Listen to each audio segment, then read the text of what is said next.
তুলির হৃদয়ে মেয়ের এই বিয়ের নিউজটা হঠাৎ করে মেয়ের এই বিয়ের সিদ্ধান্তটা আসলে খুব খারাপভাবে প্রভাব ফেলেছে।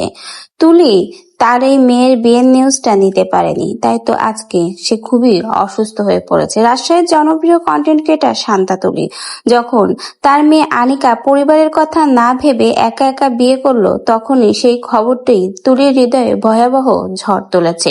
মেয়ের হঠাৎ এমন সিদ্ধান্ত, না জানিয়ে দূরে চলে যাওয়া, আলাদা ফ্ল্যাটে স্বামীকে নিয়ে থাকা, মান সম্মান খোয়ানোর ভয় এবং সমাজে অপমান, নানা কথা চিন্তা করে এবং মেয়ের এরকম একটা অনাকাঙ্ক্ষিত ঘটনা ঘটিয়ে ফেলা, সবকিছু যেন তুলির উপরে নানা রকম খারাপ প্রভাব ফেলে। সবকিছু যেন মায়ের মনকে ভেঙে দিয়েছে ভেতর থেকে।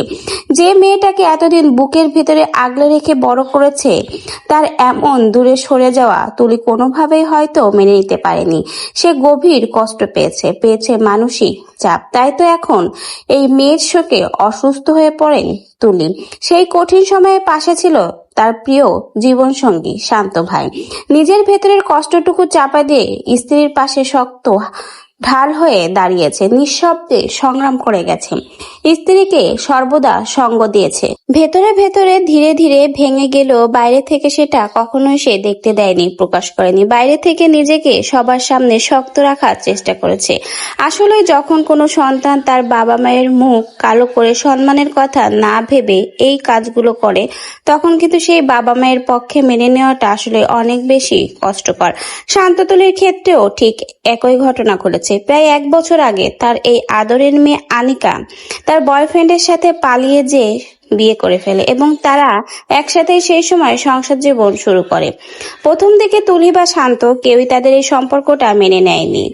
তারপর ধীরে ধীরে মেয়ের কথা ভেবে, সম্মানের কথা ভেবে বাধ্য হয়ে তারা মেয়ের এই সম্পর্কটা দীর্ঘ 1 বছর পর মেনে নেয়। দুই পরিবারের সম্মতিতে করানো হয় তাদের আংটি বদল অনুষ্ঠান। শেষমেশ তাদের ধুমধাম করে বিয়ের আয়োজন করে অনুষ্ঠান করে বিয়ে দেওয়া হচ্ছে। কিন্তু যে সন্তানটাকে কোলে পিঠে করে মানুষ করেছে, সেই সন্তানের কাছ থেকে এতটা কষ্ট, এতটা শোক হয়তো তুলি আপা মেনে নিতে পারেনি। তাই তো সে এখন আস্তে আস্তে ভেঙে পড়েছে, অনেক বেশি অসুস্থ হয়ে গেছে সন্তানের শোকে। একদিকে সন্তানের শোক, অন্যদিকে মান সম্মানের ভয়, সবকিছু মিলিয়েই এখন যেন তুলি আপা আসলে আস্তে আস্তে ভেঙে গুড়িয়ে যাচ্ছে এবং অনেক বেশি অসুস্থ হয়ে পড়ছে। সকলেই তুলি আপার জন্য দোয়া করবেন। আর আনিকা যে কাজটা করেছে, এই কাজটা কিন্তু সে আদেও ঠিক করেনি, কারণ তার বয়স খুবই কম।